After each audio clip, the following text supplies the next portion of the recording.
Parlons matière, c'est tout de suite, c'est maintenant, c'est avec Clarisse Merlet. Nous sommes sur le salon Materials and Light, 8e édition. Je suis avec Clarisse Merlet. Clarisse, bonjour. Bonjour. Clarisse, vous êtes la fondatrice et la présidente de Fabrique, avec 2 B, c'est fabrication et puis briques. Votre métier, votre business, c'est que vous faites des briques avec des vieux tissus, c'est ça ? C'est ça, tout à fait. On crée cette brique-là pour créer du mobilier ou des aménagements intérieurs en recyclant. Comment vous est venue l'idée ? C'était mon projet d'école d'architecture au départ. Donc d'abord projet de recherche de mémoire pour mettre au point un nouveau matériau. Ouais. Et ensuite mon projet de diplôme. D'accord.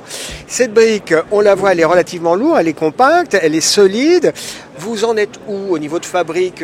C'est déjà opérationnel ? Vous avez déjà des clients ? Oui, alors c'est opérationnel. On a des clients. J'ai 9 salariés aujourd'hui, donc on est 10 avec moi dans l'équipe. Et on a monté une ligne de production dans le 19e arrondissement de Paris et on fait tout en interne, du broyage au séchage de la brique. D'accord. Déjà, 10 salariés, félicitations, c'est bien. Merci. C'est une start-up qui fonctionne bien. Est-ce qu'on peut parler un petit peu du procédé ? Vous récupérez des vieux chiffons, des vieux vêtements. C'est ça. On broie, on a de la pluche et puis on met un liant, c'est ça ? Et puis on presse un peu pour compacter. Oui, on broie la matière en tout petits morceaux. Donc c'est que des vêtements qui sont trop abîmés pour être portés ou des petits morceaux de vêtements ou du vieux tissu de manière générale. On mélange à une colle écologique que j'avais mise au point pendant mon mémoire de recherche à l'école. Et ensuite, on compresse dans des machines qu'on a fabriquées sur mesure pour le procédé. Et ensuite, ça sèche à l'air libre. Donc c'est tout naturel pendant 2 semaines. D'accord. D'où vous vient cette volonté de créer un business ? De créer un business ? Bah oui, parce que Fabrique, c'est un business. Ouais. Il y a une idée, mais c'est un business. Vous êtes entrepreneur. L'idée au départ, c'était de créer un nouveau matériau. Parce que j'avais fait beaucoup de stages en école d'archi où je me rendais compte qu'on utilisait beaucoup de béton, beaucoup de bois, beaucoup de sable. Et je me demandais si on ne pouvait pas construire autrement. Donc la première idée, c'était de développer un nouveau matériau.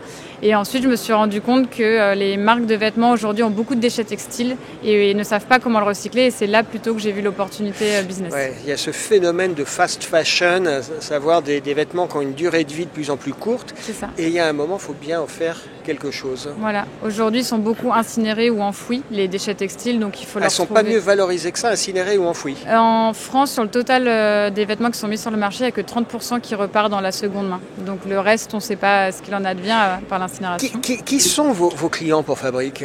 Alors nos principaux clients, c'est des marques de vêtements, donc du retail. Donc on prend leurs déchets textiles, on les transforme en briques pour faire soit du revêtement mural, soit du mobilier pour leur nouvelle boutique.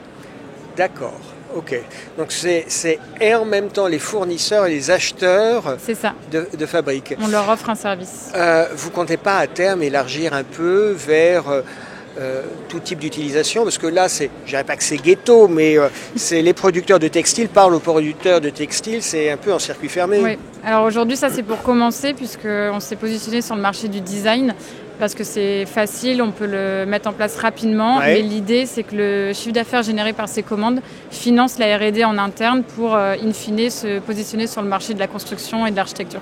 Avec un matériau structurel, pourquoi pas, et isolant également. Est-ce qu'on peut parler un peu technique, un peu les caractéristiques du produit en termes par rapport à une brique classique ? Moi, vous savez, je suis d'une génération click and mortar, il y avait des briques. C'est en termes de résistance des matériaux, résistance à la compression, résistance à l'eau. Ça réagit comment ? Alors l'idée, c'était ça se compare ou pas ? Ça se compare, donc ça c'est plutôt pour le structurel, une épaisse comme ça et toute fine, c'est pour le revêtement. D'accord. Et l'idée c'est de faire un matériau qui est 3 en 1, qui est structurel, isolant et esthétique. Et aujourd'hui ça n'existe pas sur le marché, un matériau qu'on met en finition, qui pourrait faire la structure, la finition et l'isolation.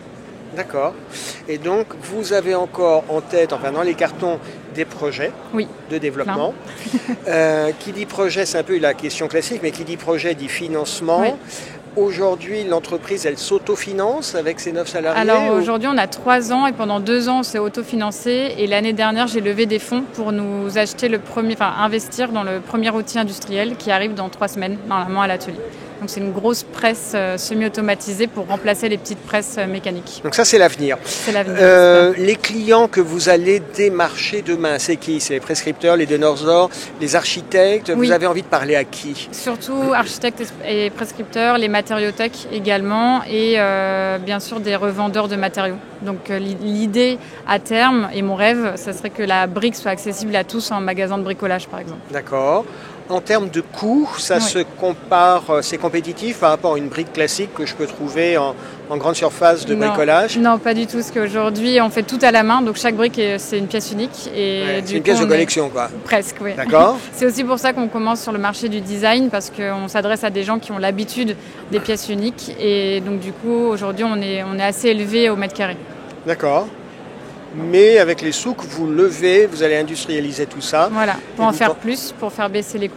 Pour être compétitif, il y a un énorme marché devant vous. On évoquait, ou je crois que c'est moi qui évoquais la fast fashion, oui. Le fait qu'il y a des tonnes de vêtements qui ont une durée de vie de quelques semaines, voire quelques jours. Oui. Peu de recyclage. Il y a un marché énorme. Oui, l'idée c'est aujourd'hui on a une petite unité de production dans Paris, et l'idée c'est de monter vraiment une usine en France, et pourquoi pas faire d'autres usines sous forme de licence d'exploitation en Europe et dans le monde, puisqu'on a déjà des demandes pour ça. Clarisse, on vous souhaite succès dans votre projet Fabrique. Merci d'avoir été avec nous. Merci beaucoup.